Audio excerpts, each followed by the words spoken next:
2021 محترمین و مکرمین احباب شورا برطانیہ، وفقنا اللہ و ایاکم لما یحب و یرضی وزادنا اللہ و ایاکم جدا و سعیا فی سبیلہ ونصرنا و ایاکم جمیع امت محمد صلی اللہ علیہ وسلم فی مشارق الارض و مغاربها۔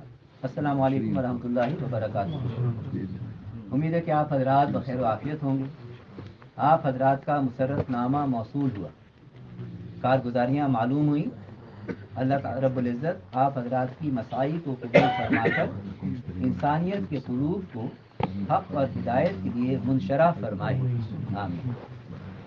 دوستو، اس محنت کا مقصد جمیع ما جاء بن نبی صلی اللہ علیہ وسلم کی حیات و سرسبزی ہے۔ اس کے لیے اللہ اور اس کے رسول صلی اللہ علیہ وسلم کی وہ عظمت، عقیدت اور محبت درکار ہے جو صحابہ کرام رضی اللہ عنہم کے اندر تھی۔ علماء نے لکھا ہے دین اسلام اور اس کے احکام کی عظمت ثمرہ ہے حضور اکرم صلی اللہ علیہ وسلم کی عظمت کا، اور آپ علیہ الصلوۃ والسلام کی عظمت و محبت اللہ تبارک و تعالی کی عظمت اور معرفت پر موقوف ہے۔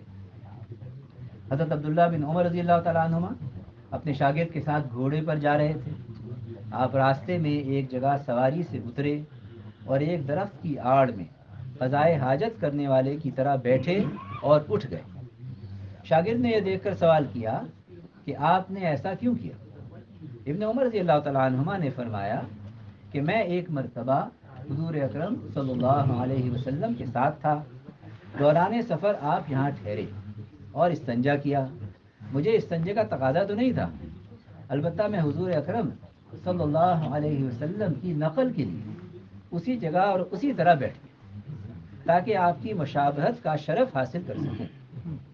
غور کرنے کی بات ہے کہ ان مقدس ہستیوں کو ایسے امور میں سنت اور مشابہت کا اتنا اہتمام ہے، تو اصل دین اور اس کے احکامات اور ان کے احیاء کی محنت میں آپ علیہ الصلوۃ والسلام کی مشابہت کا کتنا اہتمام اور التزام ہوگا۔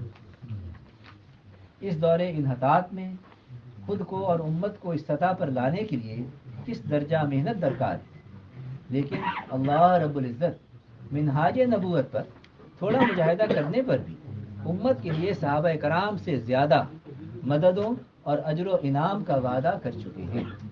لہذا جتنی یہ عالی اور مبارک محنت مجاہدے کی صحیح شکلوں پر قائم ہوتی چلی جائے گی اور زندگیاں سنت دعوت، سنت عبادت اور سنت عادت پر آتی چلی جائیں گی، کائنات کے تمام نقشے اور مخلوق کے قلوب مسخر ہوتے چلے جائیں گے۔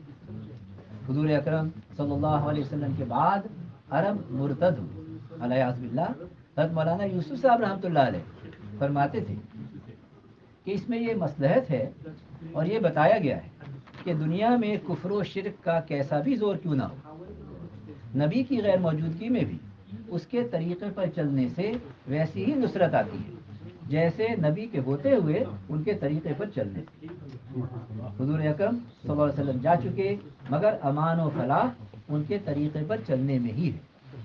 اس لیے اندر کی کیفیت سے لے کر ساری نقل و حرکت اور ظاہری اعمال، مشورے، گشت، تعلیم، تعمیر مساجد بالاعمال النبویہ، خروج اور ان کو کرتے ہوئے پیش آنے والے تمام احوال، ان میں سنتوں کا اہتمام اور اس پر ملنے والے اجر و انعام کا یقین اور احتساب، اور یہ غور کرنا کہ یہ حال کس پر آیا اور انہوں نے اس حال میں کس طرح دین اسلام اور اس کی محنت کی حفاظت کی، کام اور کام کرنے والوں کی ترقی اور تربیت کی بنیاد ہے۔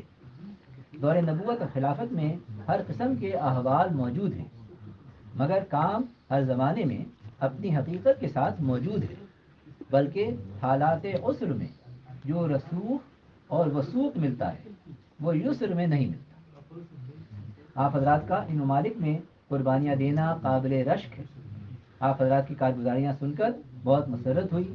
اللہ رب العزت آپ حضرات کی مساعی، اسفار اور اجتماعات کو قبول فرما کر پورے یورپ میں بالخصوص اور پورے عالم میں بالعموم ہدایت کی فضاؤں کو عام فرمائے، اور کارکنان دعوت اور جملہ اہل اسلام کو دین اسلام اور اس کی محنت پر ثبات قدمی مرحمت فرمائے. والسلام بندہ محمد سعد وہاب مشورہ بنگلے والی مسجد مرکز نظام الدین بھی.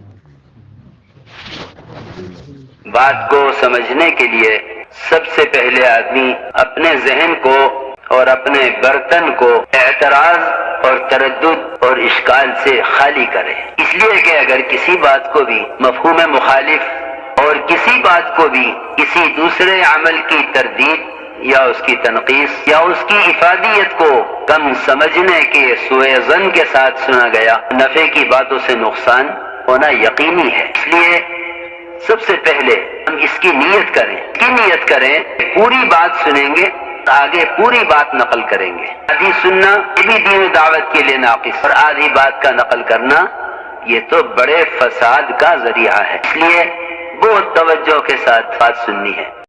اور اگر آپ نے ابھی تک ہمارا چینل سبسکرائب نہیں کیا تو فوراً سبسکرائب کیجئے، ساتھ ہی بیل آئیکن پر کلک کریں تاکہ مزید آنے والی ویڈیو ہیں وہ آپ کو وقت پر ملتی رہیں.